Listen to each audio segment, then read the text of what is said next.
আসসালামু আলাইকুম ওয়া রাহমাতুল্লাহ। মান সাল্লা আলাইয়া ওয়াহিদাতান সাল্লাল্লাহু আলাইহি আশারা। বিশ্বনবী সাল্লাল্লাহু আলাইহি ওয়াসাল্লামের শানে প্রাণ ভরা ভালোবাসা নিয়ে কণ্ঠে কণ্ঠ মিলিয়ে একযোগে আওয়াজ দিয়ে সবাই পড়েন আল্লাহুম্মা সাল্লি আলা।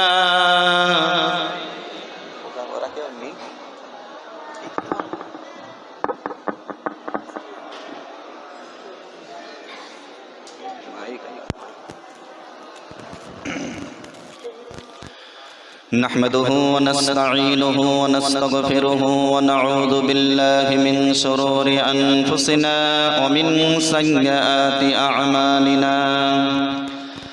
من يهده الله فلا مضل له ومن يضلله فلا هادي له. ونشهد أن لا إله إلا الله وحده لا شريك له.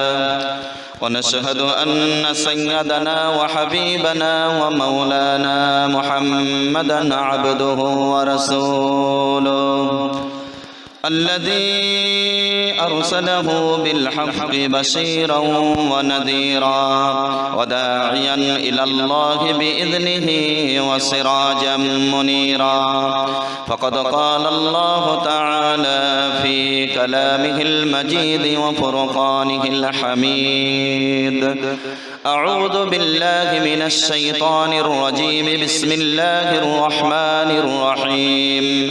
إن الله وملائكته يصلون على النبي يا أيها الذين آمنوا صلوا عليه وسلموا تسليما. اللهم صل على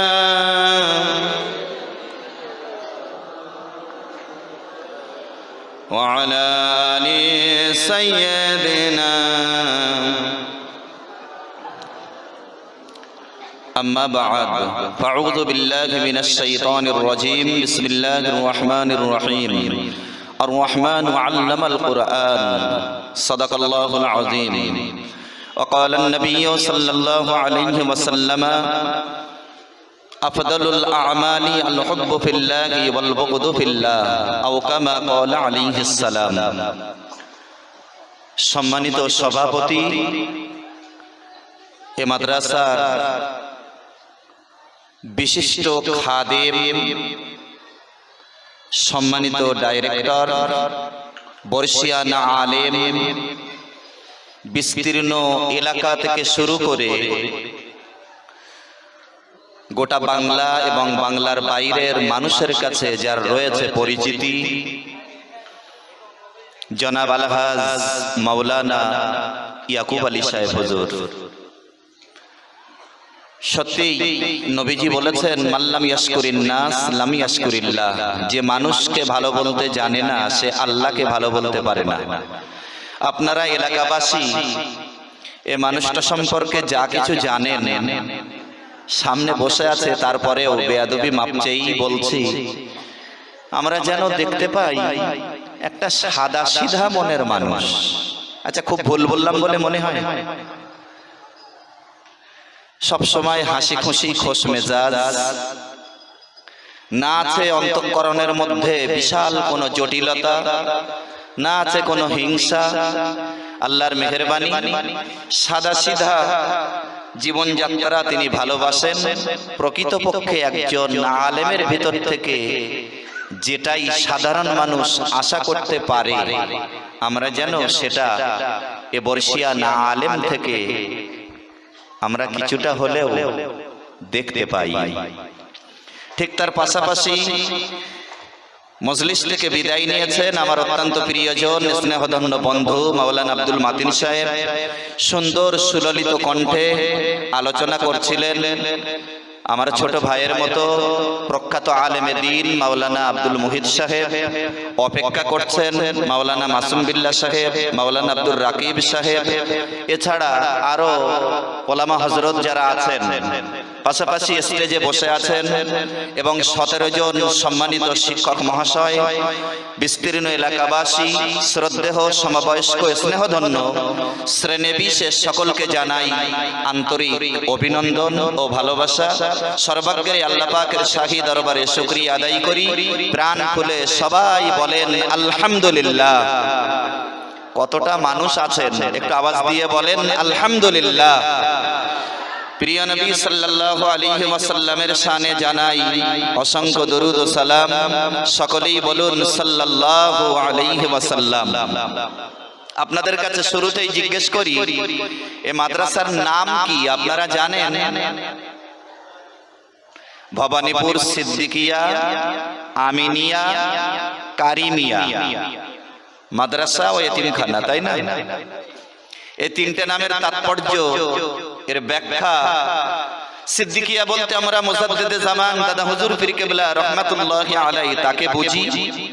আমিনিয়া বলতে তারই মুরিদ এবং 555 জন আলেমের মধ্য থেকে দাদা হুজুর পীর কেবলা রহমাতুল্লাহি আলাইহি যাকে বাংলা গৌরব এবং আল্লামায়ে বাংলা বলে উপাধি দিয়েছিলেন, সেই দাদা হুজুরের মেজো সাহেব জাদা মরহুম মিসলা হুজুর পীর কেবলা রহমাতুল্লাহি আলাইহি তার তাহকিকুল মাসাইল নামক কিতাবের মধ্যে উনি বলেছেন, ভারত গৌরব আলেম বসিরহাটের আল্লামায়ে বাংলা রুহুল আমিন রহমাতুল্লাহি আলাইহি। সুবহানাল্লাহ বলবেন না? আর একটু জোরে বলেন। আর একজন হলেন বসিরহাট আল্লামায়ে বাংলা রুহুল আমিন রহমাতুল্লাহ আলাইহির জীবন সঙ্গী বললে ভুল হবে না, জনাব মাওলানা সুফি ফজলুল করিম সাহেব। এজন্য তিনজন আল্লাহ পাকের ওলির নামে নামকরণ আপনাদের দেওয়া অর্থে যে মাদ্রাসা দাঁড়িয়ে আছে এ মাদ্রাসা। একবার খুশি হয়ে বলেন সুবহানাল্লাহ।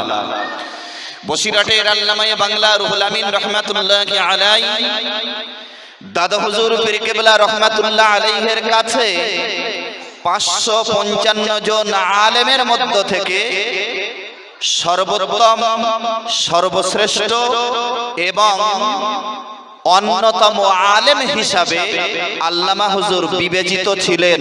একটু সুবহানাল্লাহ বলবেন আর একটু মন খুলে বলেন। আপনাদের বাচ্চাগুলো কোথায় দেন সেটা একটু না জানলে তো আত্মতৃপ্তি আসে না। একদিকে দাদা হুজুরের নামকরণ, আরেকটা দিকে আল্লামা হুজুরের নামকরণ, আরেকটা দিকে ফজলুল করিম সাহেব হুজুরের নামকরণ। তিনজন আল্লাহর ওলি বান্দার নামকরণে আপনাদের দেওয়া অর্থে দাঁড়িয়ে আছে এ মাদ্রাসা। সুবহানাল্লাহ সুবহানাল্লাহ।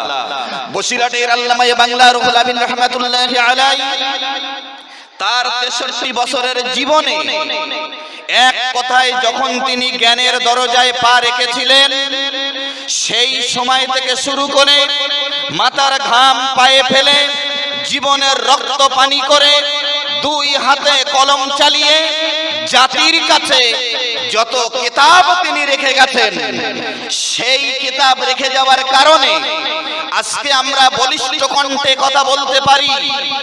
যত মানুষ রয়েছেন ফুরফুরা সিলসিলাভুক্ত অর্থাৎ মুজাদ্দিদে জামান দাদা হুজুর পীর কেবলা রহমাতুল্লাহ আলাইহির মতাদর্শের মানুষ, আল্লামায়ে বাংলা রুহুল আমিন রহমাতুল্লাহ আলাইহির মতাদর্শের মানুষ, আমার মনে হয় এমন কোন মানুষ নেই যিনি নামাজি, পরহেজগার, তাকওয়া অবলম্বন করনেওয়ালা, যার বাড়িতে আল্লামা হুজুরের নামাজ শিক্ষা নেই। খুব অবাস্তব বললাম বলে মনে হয়।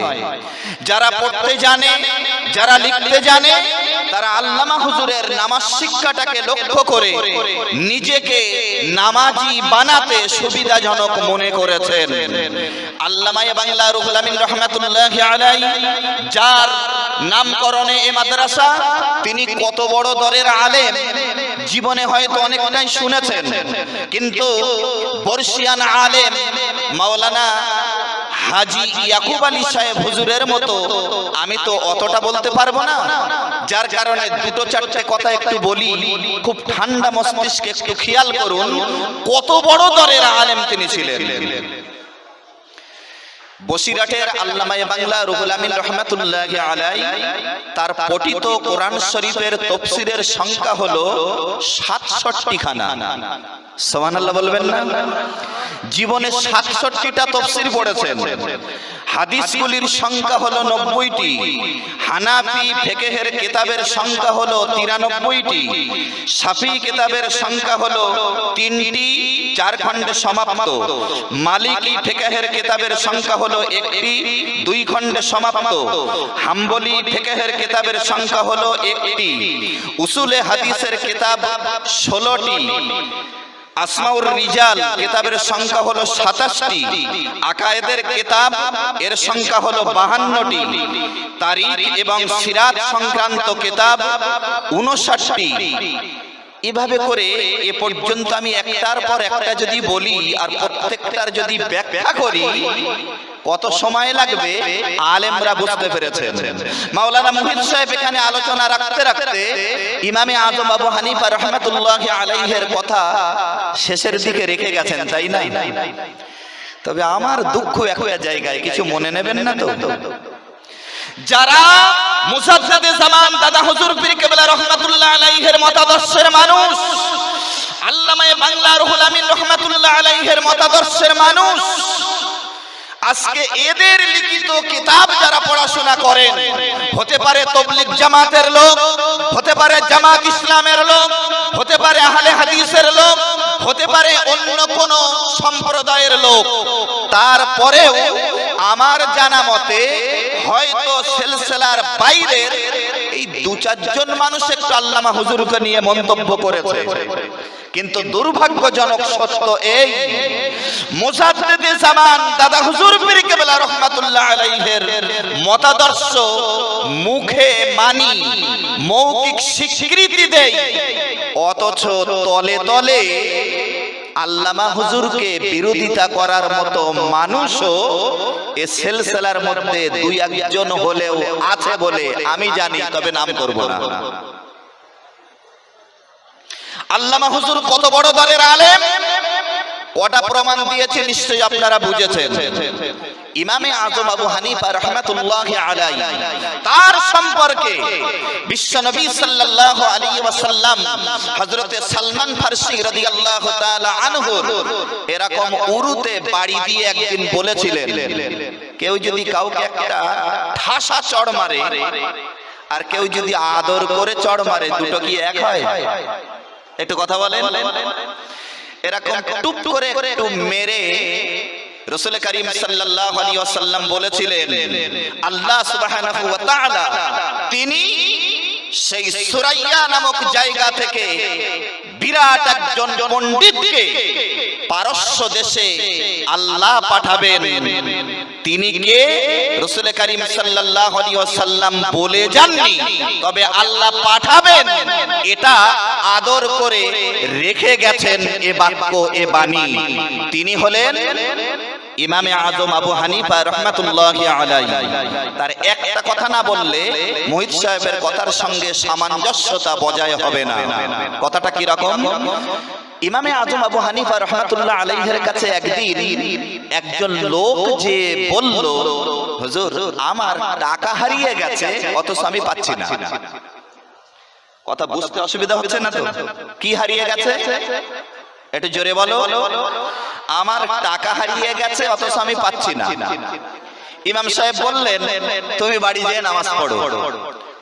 ও তো রেগে আর এক খান, আমার কাছে টাকা হারিয়ে আর এই সময় এখন নামাজের কথা।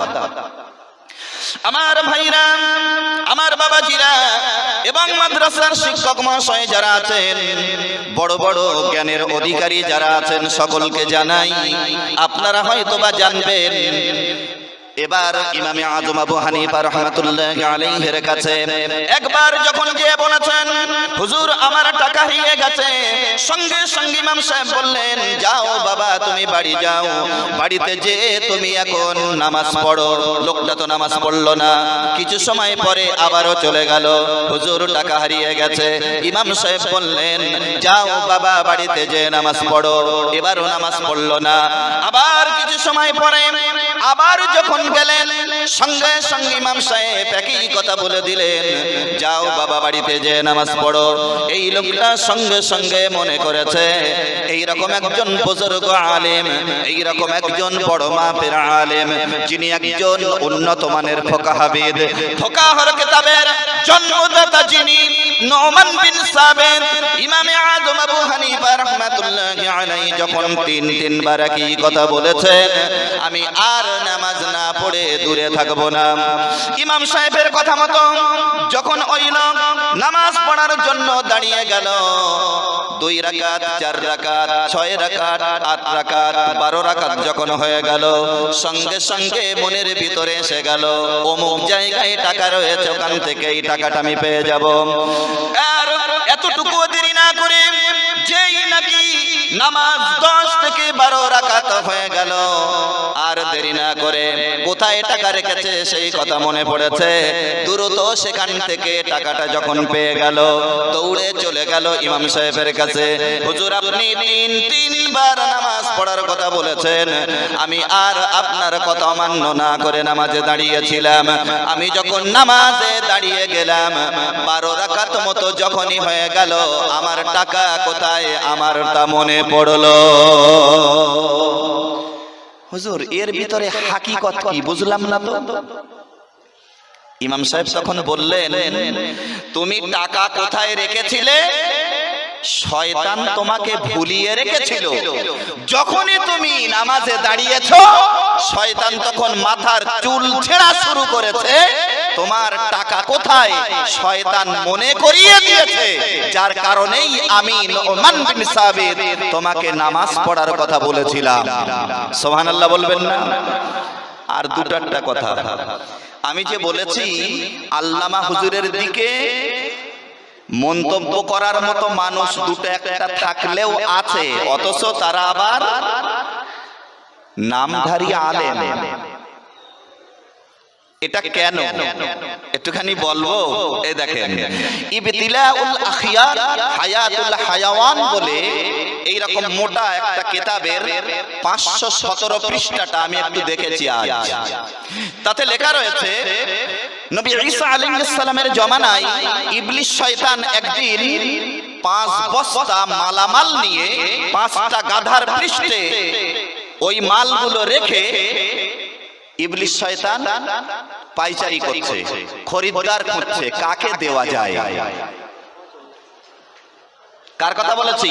নবী ঈসা আলাইহিস সালামের জমানায় ইবলিস শয়তান 5টা গাধার পৃষ্ঠে 5টা মাল ধন সম্পদ রেখে লোক খুঁজছে, ক্রেতা খুঁজছে, যে কাকে আমরা বিক্রি, কাকে আমি বিক্রি করব। এমত অবস্থায় নবী ঈসা আলাইহিস সালাম জিজ্ঞেস করলেন, এই ইবলিস ব্যাপারটা কি? এই 5টা গাধার পৃষ্ঠে 5 বস্তা সম্পদ দেখতে পাচ্ছি, এর পিছনে কারণ কি? না হুজুর, কারণ অন্য কিছু নয়, আমি খরিদ্দার করছি। এই মাল যারাই ক্রয় করবে তাদেরকে খুঁজে বেড়াচ্ছি। নবী ঈসা আলাইহিস সালাম ফের জিজ্ঞেস করলেন, ইবলিস এই মাল বিক্রি করবে কার কাছে? আর 5টা মাল কি কি মাল একটু বলো তো। ইবলিস সঙ্গে সঙ্গে জবাব দিয়ে দিল, 1 নম্বর হলো অত্যাচার অবিচার, 2 নম্বর হলো অহংকার, 3 নম্বর হলো হিংসা, 4 নম্বর হলো ওয়াদা, আর 5 নম্বর হলো প্রবঞ্চনা। 3 নম্বরটা কি বলেছি মনে আছে কারো? একটু মনে রাখেন। 1 নম্বরে অত্যাচার অবিচার, 2 নম্বরে অহংকার, 3 নম্বরে হিংসা। এই 5টার ব্যাখ্যা অনেক সময় লাগবে, আমি এই শেষের দিকেই বলছি। হিংসা আল্লাহর পয়গম্বর হযরত ঈসা আলাইহিস সালাম ইবলিস শয়তানকে জিজ্ঞেস করলেন, ওরে ইবলিস, এই 3 নম্বর যেটা হিংসা, এটা কাদের কাছে বিক্রি করবে? সঙ্গে সঙ্গে ইবলিস জবাব দিয়ে দিল, হুজুর কিছু মনে নেবেন না, এই হিংসাটা বিক্রি করব এক শ্রেণীর নামধারী আলেমদের কাছে। কিছু বোঝা যাচ্ছে? এখানে কত ছেলে পড়াশোনা করে? 22টা ছেলে এবার হেফজ করে পাকড়ি পাবে। সুবহানাল্লাহ, সুবহানাল্লাহ। আপনারা কোথায় বাচ্চাগুলোকে দিচ্ছেন? আমি হিসাবটা দেখছিলাম, 10 লক্ষেরও বেশি টাকা বর্ষিয়ান আলেম হাজি মানুষ মাওলানা ইয়াকুব আলী সাহেব হুজুর দিয়েছেন। অবাক হওয়ার বিষয়, এই জন্য হিংসা বিক্রি করব আলেমদের কাছে। সাধারণ মানুষের কাছে আমি এটা বলতে চাই, সত্যিকারের আলেম যারা, তাদের মধ্যে হিংসা থাকে না। যারা নামধারী আলেম, তাদের মধ্যেই থাকে বেশির বেশি হিংসা। আমার মনে হয় ইবলিস বোধহয় তাদের কাছে বিক্রি করেছিল। এই জন্য হাদিস শরীফের ভিতরে এসেছে, যারা নাকি প্রকৃত আলেম, তাদের ব্যাপারে প্রিয় নবী জনাব রাসূলুল্লাহ সাল্লাল্লাহু আলাইহি ওয়াসাল্লাম তিনি বলেছেন, ক্বালান নবী সাল্লাল্লাহু আলাইহি ওয়াসাল্লাম, ইন্নাল আলামা ইস্তাগফিরু লাহু মান ফিস সামাওয়াতি ওয়া মান ফিল আরদি ওয়াল হিতানু ফি জাওফিল মাই, আও কামা ক্বালা আলাইহিস সালাম। প্রিয় নবী আমার বলেছেন, নিশ্চয়ই আলেম যারা, তাদের জন্য দোয়া করে আসমানে যা কিছু আছে, জমিনে যা কিছু আছে, এমনকি ওয়াল হিতানু ফি জাওফিল মাই, সমুদ্রের মাছ পর্যন্ত আল্লাহর আলেম বান্দাদের জন্য আল্লাহর কাছে দোয়া করে। সাধারণ মানুষেরা বলতে পারেন, সমুদ্রের মাছ এবং আসমানে যা কিছু আছে, জমিনে যা কিছু আছে, সব যদি আলেমদের জন্য দোয়া করে, তাহলে আমরা সাধারণ মানুষ আমাদের কি হবে? প্রিয় নবী অন্য জায়গায় বলেছেন, আও আলিমান, তুমি আলেম হও, আও মুতাআল্লিমান, না হয় আলেমের তালবে ইলম হও, আও মুহিব্বান, না হয় তাদের ভালোবাসো, আও মুস্তামিয়ান, না হয় তাদের কথা শোনো। নবীজি বলেছেন, এই 4টার ভিতরে একটা যদি তোমার ভিতরে থাকে, আর ঈমান যদি থাকে, আমার আল্লাহ পাক তোমাকে নাজাত দান করে দেবে।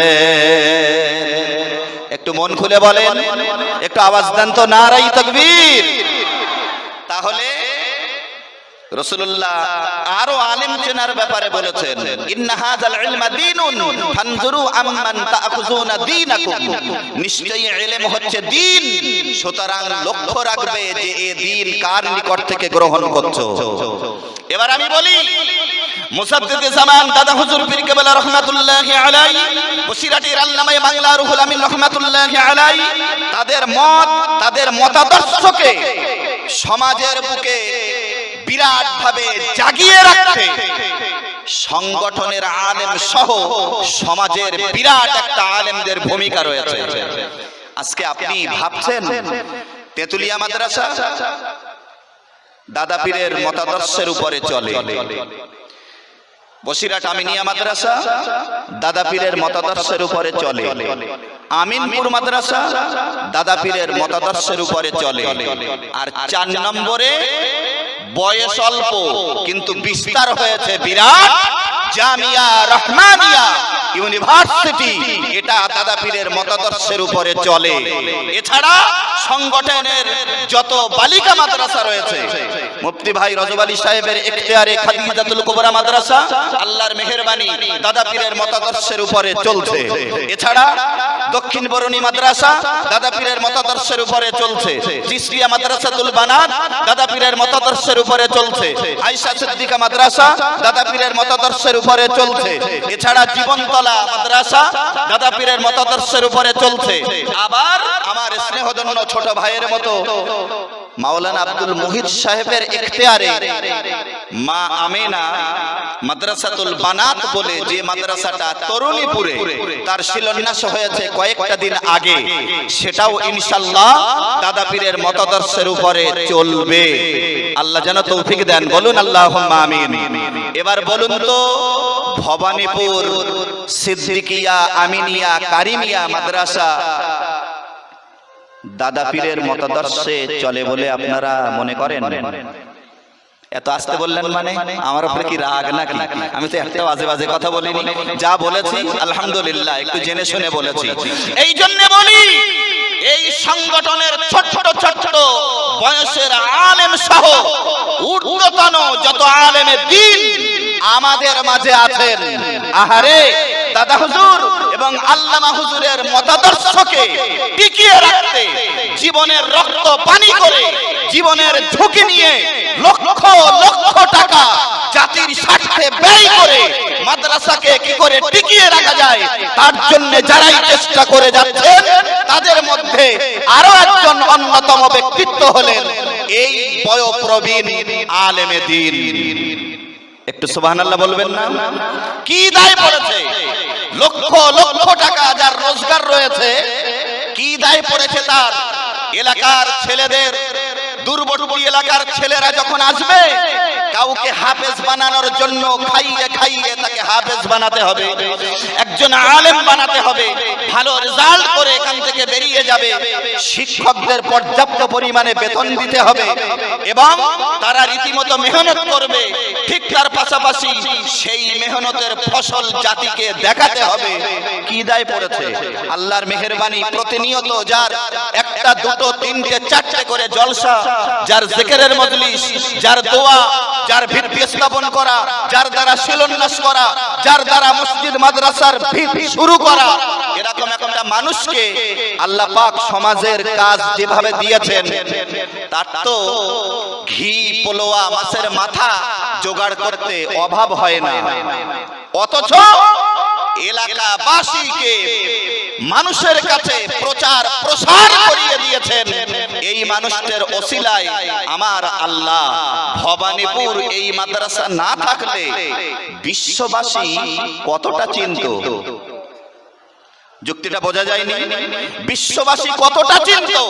এখান থেকে প্রতি বছর একাধিক থেকে বছরে শতাধিক ছাত্র যখন বেরিয়ে যাচ্ছে, কার বাড়ি কোথায়, সেই এলাকায় যে এখানকার গৌরবোজ্জ্বল আদর্শ মানবতার কাছে তারাও প্রচার প্রসার করছে।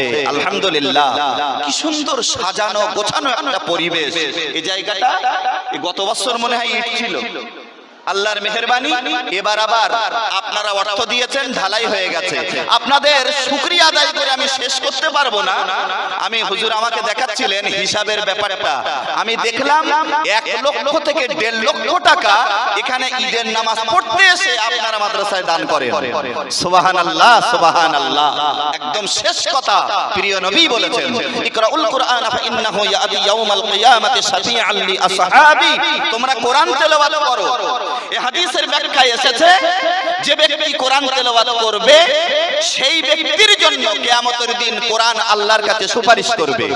অর্থাৎ প্রত্যক্ষভাবে এবং পরোক্ষভাবে যারা কোরআনকে ভালোবাসবে, কোরআনের সুপারিশে আল্লাহ তাদেরকে জান্নাত দান করে দেবেন।